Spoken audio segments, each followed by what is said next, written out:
Estava próxima a Páscoa dos judeus e Jesus subiu a Jerusalém. No templo, encontrou os vendedores de bois, ovelhas e pombas e os cambistas que estavam aí sentados. Fez então um chicote de cordas e expulsou todos do templo, junto com as ovelhas e os bois. Espalhou as moedas e derrubou as mesas dos cambistas. E disse aos que vendiam pombas: tirai isto daqui, não façais da casa de meu pai uma casa de comércio. Seus discípulos lembraram-se mais tarde que a Escritura diz: o zelo por tua casa me consumirá. Então os judeus perguntaram a Jesus: que sinal nos mostras para agir assim? Ele respondeu: destruí este templo e em 3 dias o levantarei. Os judeus disseram: 46 anos foram precisos para a construção deste santuário, e tu o levantarás em 3 dias? Mas Jesus estava falando do templo do seu corpo. Quando Jesus ressuscitou, os discípulos lembraram-se do que ele tinha dito e acreditaram na Escritura e na palavra dele. Jesus estava em Jerusalém durante a festa da Páscoa. Vendo os sinais que realizava, muitos creram no seu nome.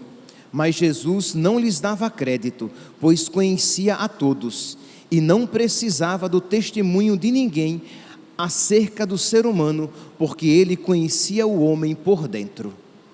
Palavra da salvação.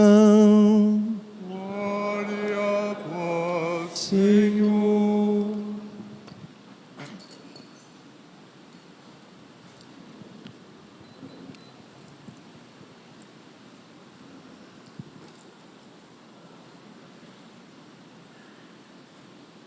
Caríssimos irmãos e irmãs, estamos celebrando o 3º domingo da Quaresma e a liturgia de hoje nos leva a refletir sobre a nossa união com Cristo, o nosso culto interior,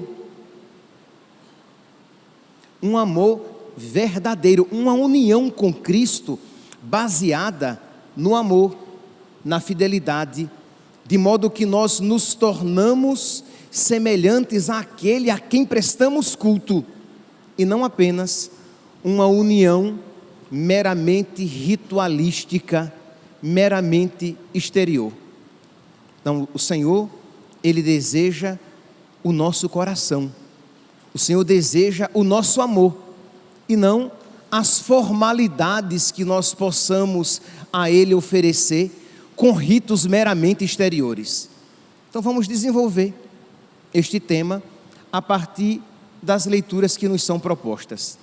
Na primeira leitura, retirada do livro do Êxodo, nós vemos Deus que apresenta o decálogo, os 10 mandamentos ao seu povo. E nós podemos ver aqui, meus irmãos, que o decálogo, os 10 mandamentos, não são uma lei fria de Deus, uma imposição do alto, fruto de pura autoridade, senão até autoritarismo de Deus, que quer que nós assim façamos e hajamos, porque assim é a sua vontade. Não, Deus quer que nós tenhamos este procedimento, porque Ele nos ama e Ele nos quer perto dEle. Deus nos concede a sua lei, não porque esta seja simplesmente a sua vontade, mas porque a sua vontade é o melhor para nós. Porque, como nós respondemos no Salmo responsorial, porque a sua lei é perfeita.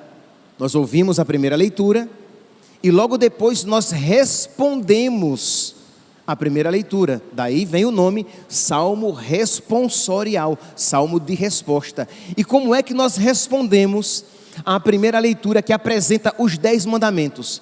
Nós respondemos: a lei do Senhor Deus é perfeita, conforto para a alma. Isto é, a lei do Senhor Deus é boa.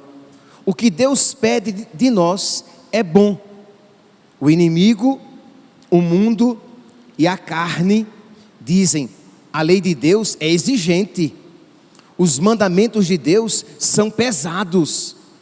Mas aquele que é ensinado por Deus, aquele que é habitado por Deus, aquele que tem o Espírito como um amigo dentro de si, sabe que a lei do Senhor Deus é perfeita, que a lei do Senhor Deus é boa. Então, Deus diz aqui, Deus pronunciou estas palavras: eu sou o Senhor teu Deus que te tirou do Egito, da casa da escravidão. Isto é, depois que o povo de Deus, depois que Israel saiu do Egito, depois que Deus libertou Israel da casa da servidão material, social, porque Israel estava escravizado, oprimido, Deus agora quer libertar Israel mais profundamente, quer libertar Israel das suas paixões, dos seus pecados, e aí então Deus apresenta os seus mandamentos. Meus irmãos, repito, porque isso precisa ficar bem claro, existe uma tendência em nós de achar que o nosso Deus é um Deus voluntarioso. O que seria um Deus voluntarioso? É um Deus que é movido simplesmente pela sua vontade. Então, Ele, por pura vontade, nos apresenta esses 10 mandamentos, mas bem que Ele podia nos apresentar mandamentos diferentes, mandamentos mais fáceis, mandamentos mais agradáveis de serem obedecidos. Mas se Deus isso fizesse, Deus não seria bom, porque os seus mandamentos são expressão do seu amor por nós. Nós seremos mais felizes e nós desenvolveremos todas as nossas potencialidades se nós obedecermos a Deus. E não só nós desenvolveremos as nossas potencialidades, nós alcançaremos algo além das nossas potencialidades, que é a nossa divinização. Nós iremos para o céu. Deus será tudo em nós, de modo que nós poderemos dizer: eu sou do meu amado e o meu amado é meu. Então existe quando Deus nos criou, existe uma inteligência, isto é, quando Deus criou o homem, este homem que nós conhecemos, este ser humano que nós temos contato, este ser humano só será feliz se ele viver conforme esses mandamentos que Deus nos apresenta, conforme a sua vontade. Nós só seremos verdadeiramente felizes se nós vivermos na obediência à lei de Deus, porque a lei de Deus é perfeita. O pecado é sempre uma ilusão, porque a consequência do pecado é a morte.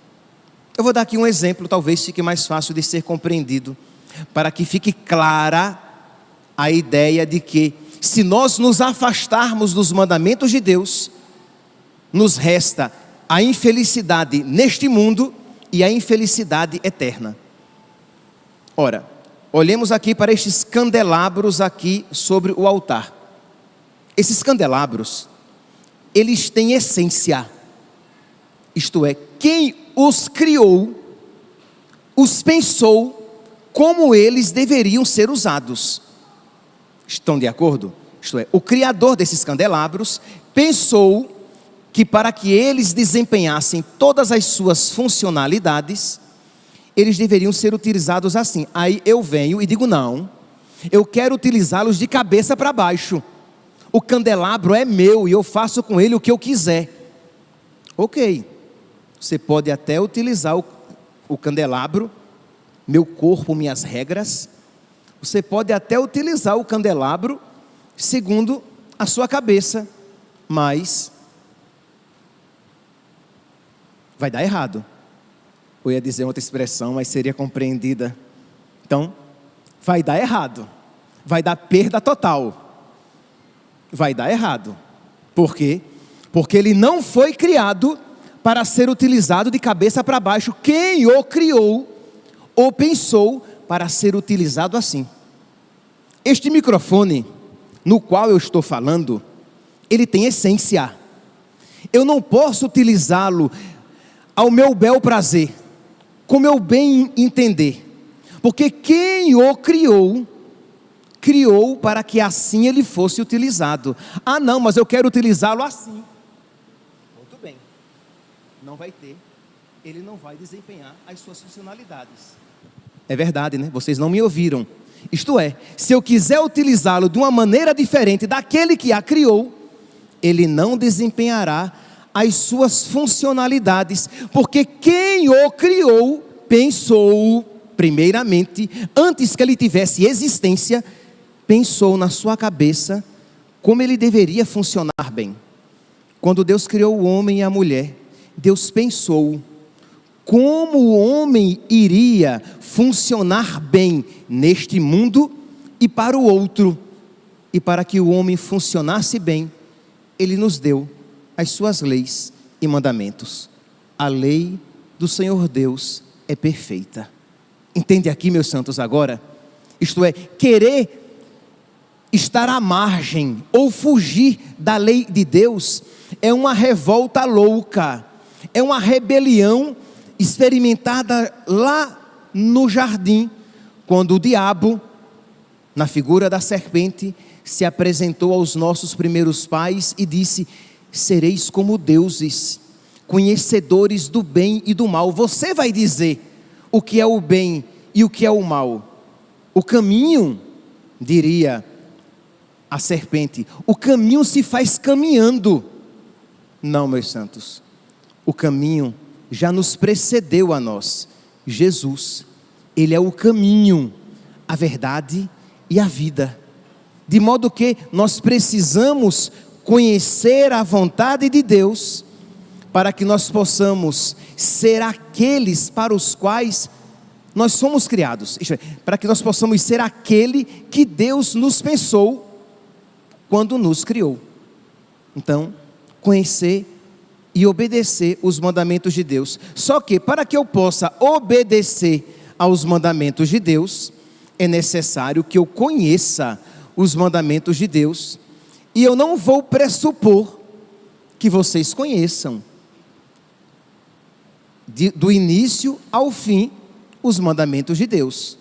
Isto é, vocês sabem, se vocês saíssem hoje aqui da missa e alguém pegasse você na lata e dissesse quantos e quais são os mandamentos de Deus, é claro, pelo amor de Deus, né?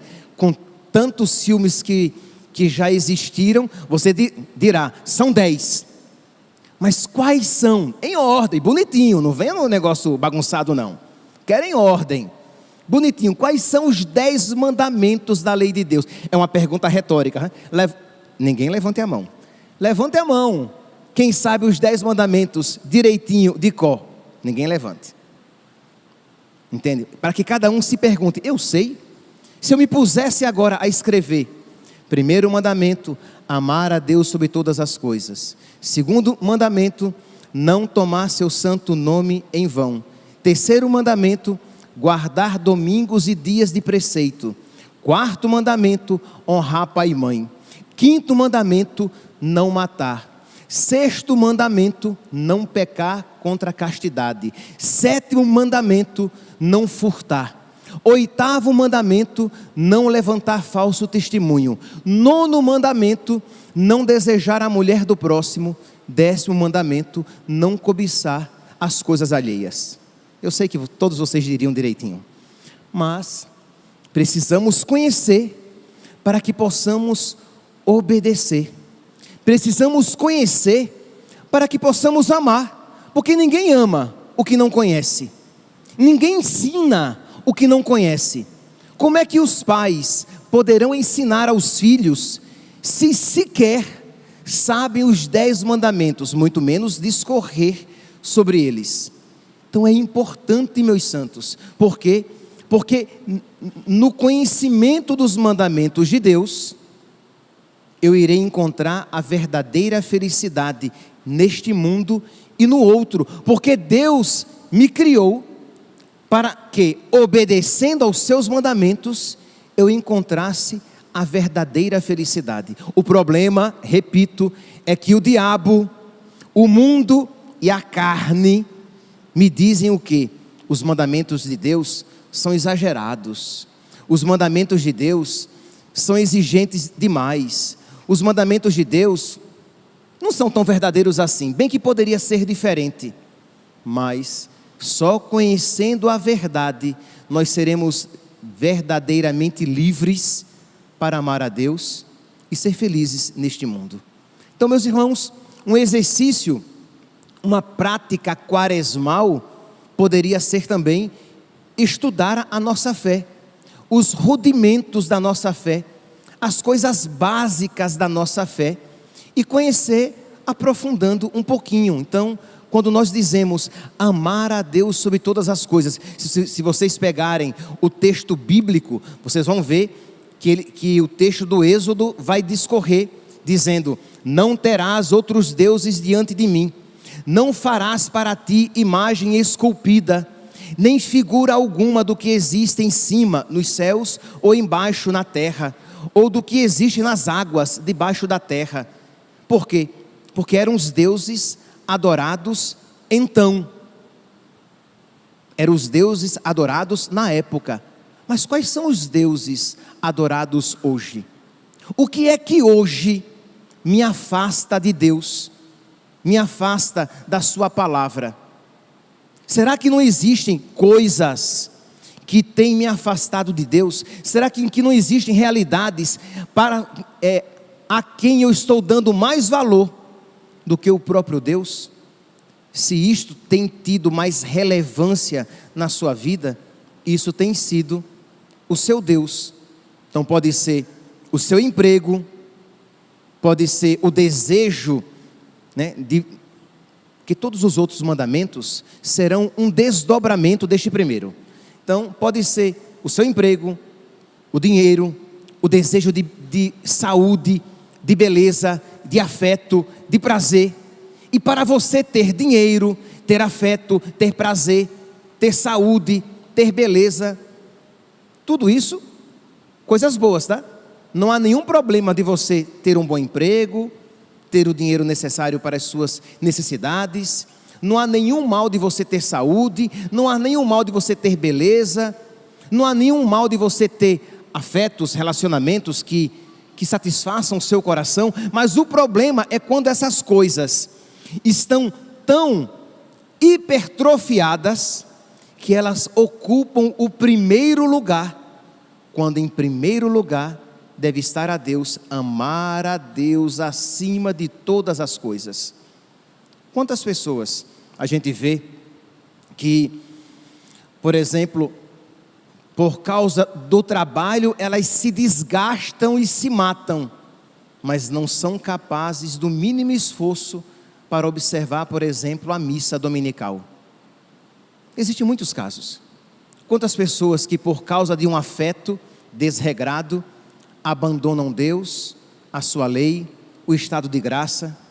Então, amar a Deus sobre todas as coisas. E repito, todos os outros mandamentos serão um desdobramento desse. Então, não tomar o santo nome de Deus em vão, o respeito a Deus, o temor, o amor reverencial a Deus, a fidelidade às promessas feitas a Deus. Se eu invoquei o nome de Deus, se eu fiz uma promessa a Deus, eu farei com responsabilidade, com amor, com zelo, com respeito, com reverência, com temor. Um temor não de medo, mas um temor reverencial. Isto é, o medo não de Deus, mas de perder a amizade com Deus. É bem diferente. Guardar domingos e dias de preceito. Imagine que saiu uma pesquisa que mostrava que os brasileiros, apenas 8% dos católicos vão à missa. Vocês podem imaginar o que é isso? Apenas 8% dos católicos vão à missa. Isto é, o que é que existe de tão importante para os brasileiros faltarem à missa com tanta frequência? Não é uma idolatria de tantas outras coisas que eu coloco no lugar de Deus, em prejuízo de Deus e no meu prejuízo, afinal das contas, porque a glória de Deus é o homem vivo, e o homem vivo é o homem salvo. Então o que alegra a Deus é quando nós somos vivos de verdade, mas não simplesmente de vida biológica, mas de vida divina, de vida na graça. Então, conhecer esses mandamentos para que eu possa bater no peito e dizer: Senhor, concede-me a tua graça para que eu seja fiel a todos e a cada um deles, para que eu tenha zelo para com esses mandamentos, porque em última instância é zelo para contigo, é zelo para com Deus. Quando eu sou zeloso em observar os mandamentos de Deus, eu sou zeloso em amar a Deus, em dar alegria a Deus. Deus se alegra quando eu observo os seus mandamentos. Mas por que é que Deus se alegra quando eu observo os seus mandamentos? Porque Deus é um Deus voluntarioso e quer que a sua vontade seja feita? Ou porque Ele vê que eu estou caminhando para a minha felicidade perfeita? Deus se alegra quando eu observo os seus mandamentos, porque Deus vê que eu estou caminhando para a minha felicidade perfeita. Deus é bom, meus santos. Deus nos ama mais do que nós nos amamos a nós mesmos. E Deus quer a nossa salvação mais do que nós, os beneficiados, a desejamos. Que maravilha! Que se a nossa salvação dependesse da constância do nosso querer, nós estaríamos perdidos. Mas que bom, que Deus deseja mais do que nós, e Deus nos concede constantemente a sua graça. Honrar pai e mãe. Quando eu honro meu pai e minha mãe, eu estou honrando ao próprio Deus. Então, alegra o coração de Deus quando eu sou um bom filho, porque isso representa de alguma maneira que eu sou um bom filho para com Deus, porque a autoridade de Deus se manifesta também na autoridade dos pais. Quinto mandamento: não matar.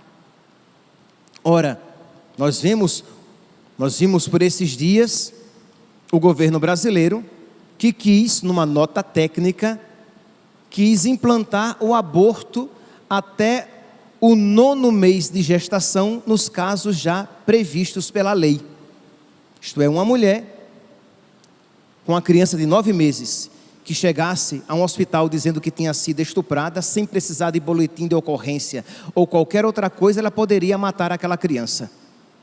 Depois, graças a Deus, devido à movimentação social, eles voltaram atrás. Mas qual é a alegação que se usa para justificar o assassinato de criança na barriga das mães? É um amontoado de células.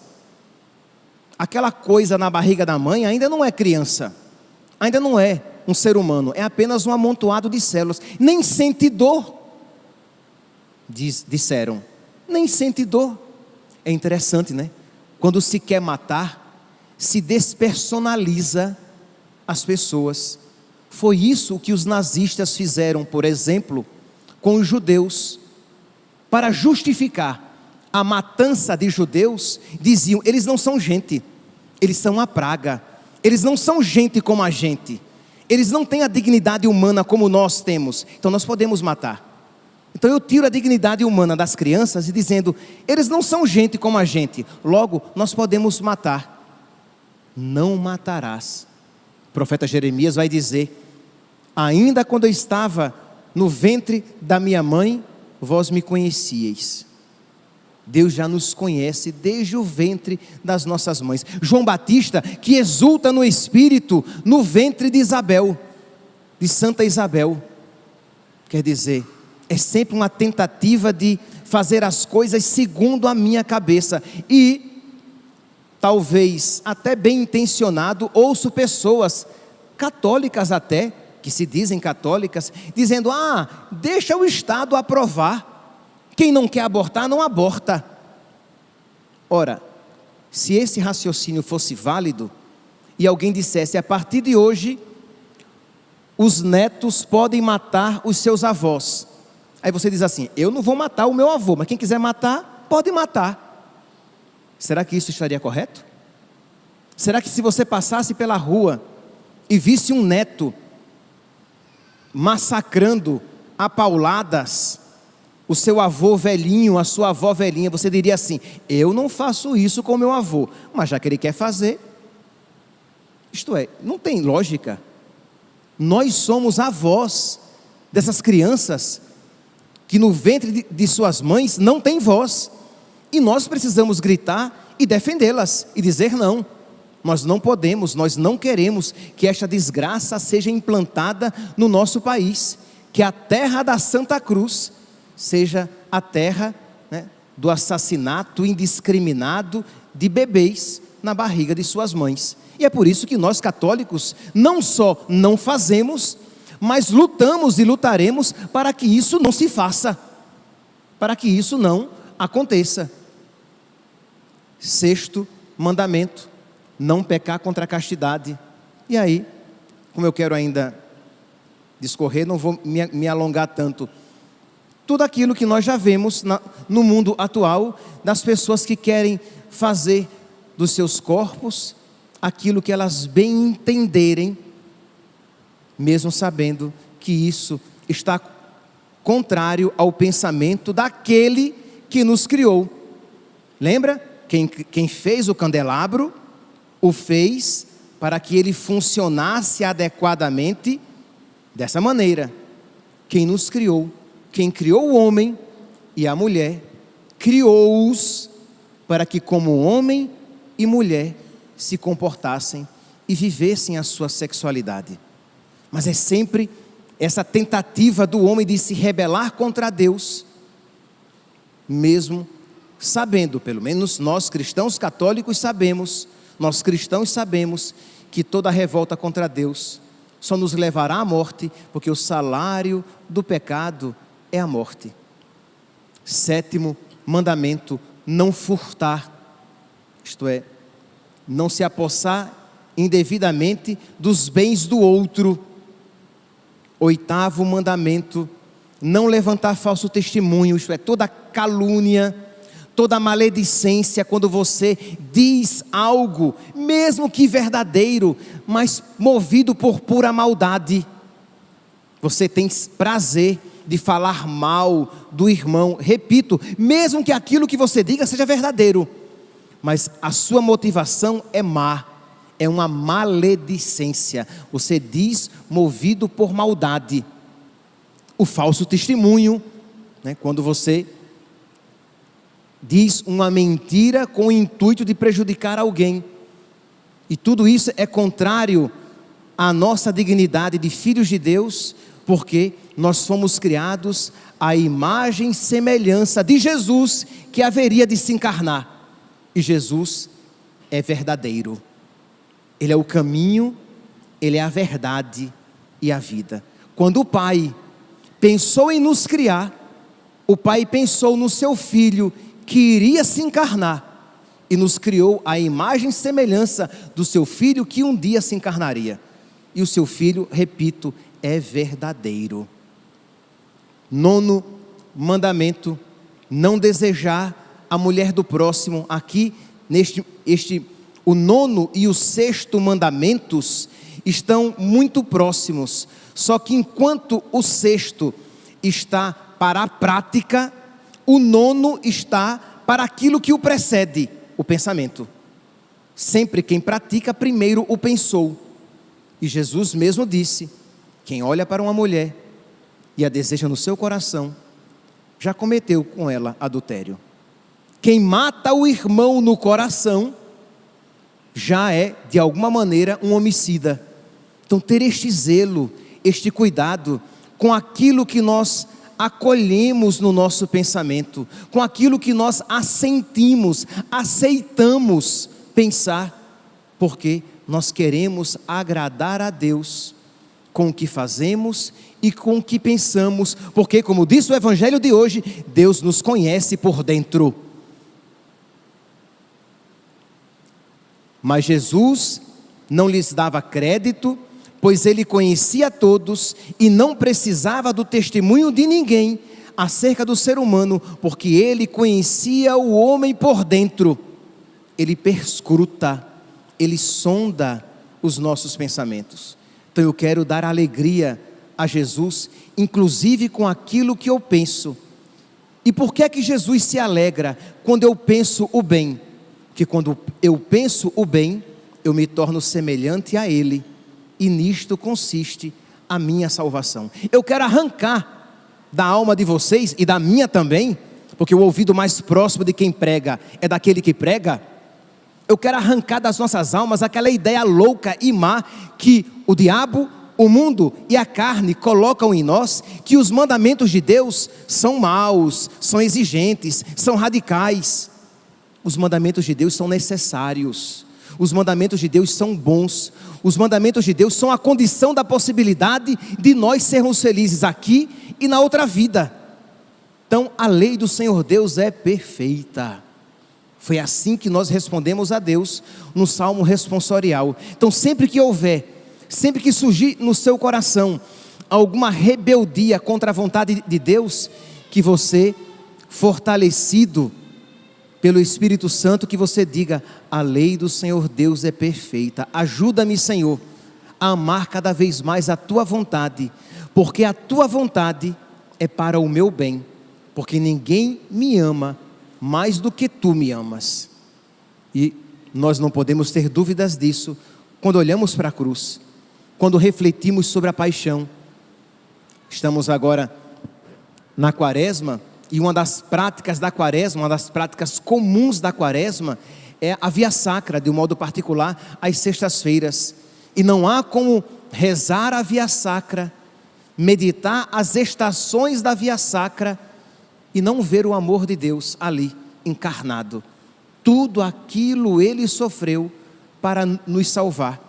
E Ele poderia ter nos salvado sem ter aquilo sofrido, mas quis aquilo sofrer para não nos deixar dúvidas do seu amor por nós.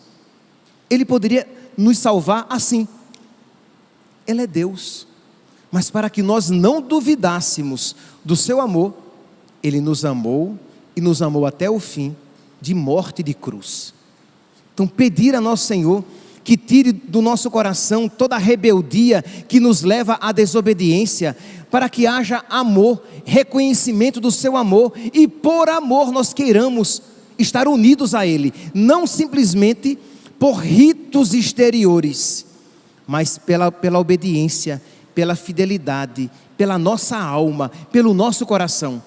Deus quer o nosso coração, não apenas os gestos exteriores. E o 10º mandamento: não cobiçar as coisas alheias. É aquela pessoa que tem o sentido da sua vida possuir coisas, possuir cada vez mais, ter cada vez mais aquilo que a traça corrói e a ferrugem destrói, mas que não procura ser rico aos olhos de Deus, que se esforça muito para alcançar o que passa, mas não se esforça quase nada para alcançar o que não passa.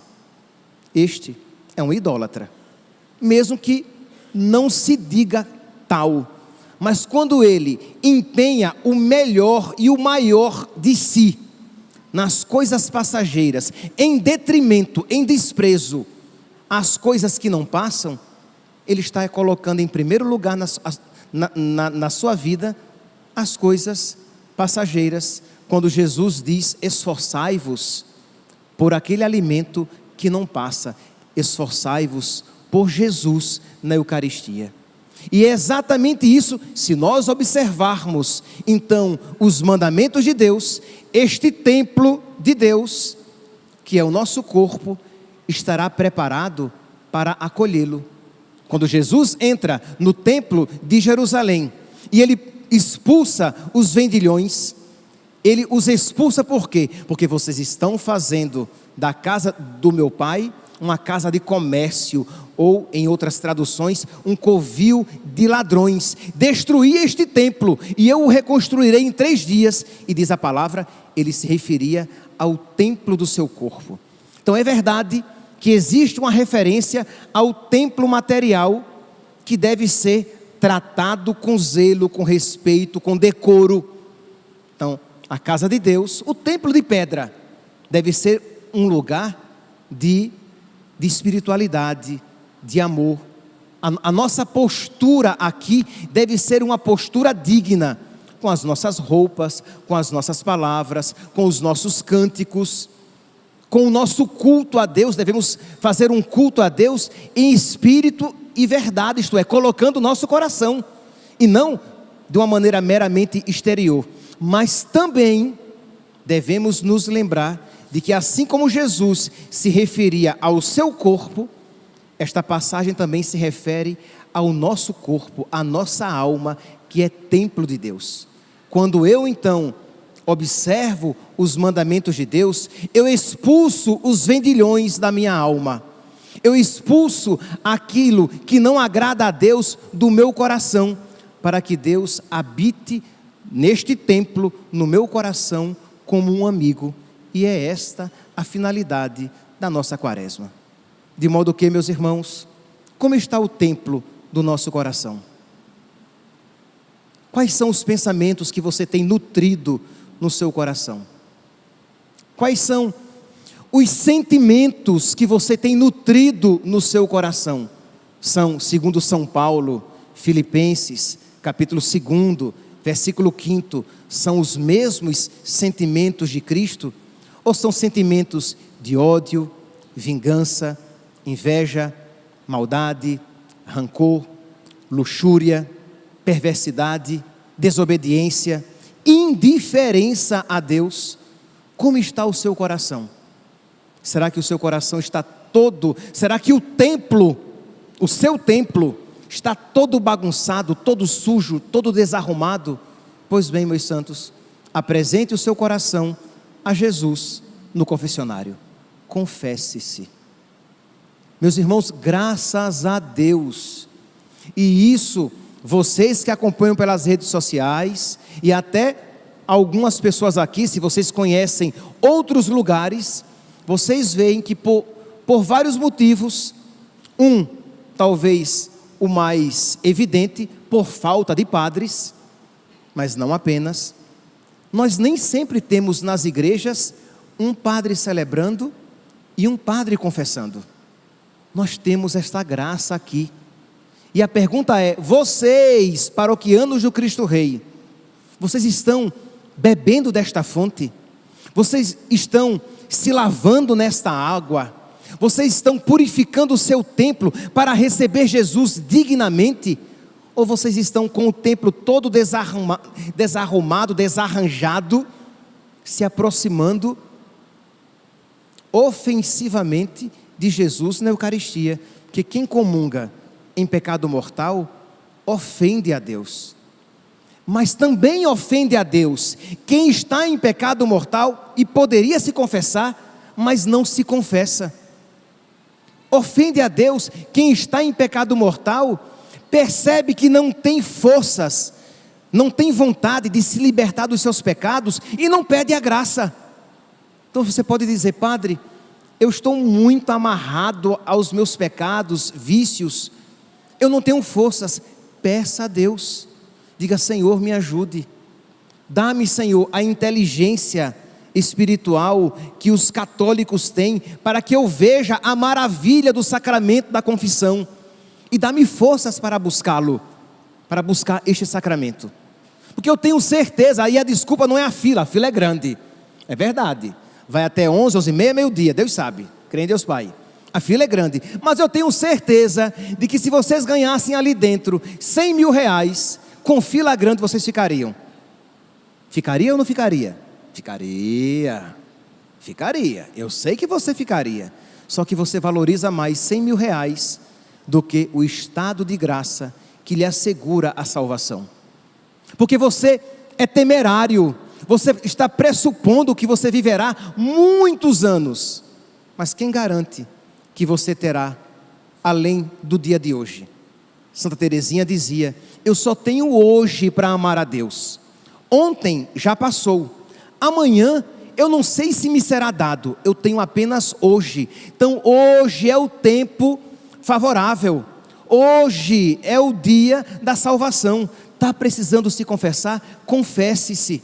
Está precisando purificar o seu templo interior? Purifique. está precisando suplicar a Deus a graça de ter coragem para se confessar e romper com seus pecados, peça que Deus dá.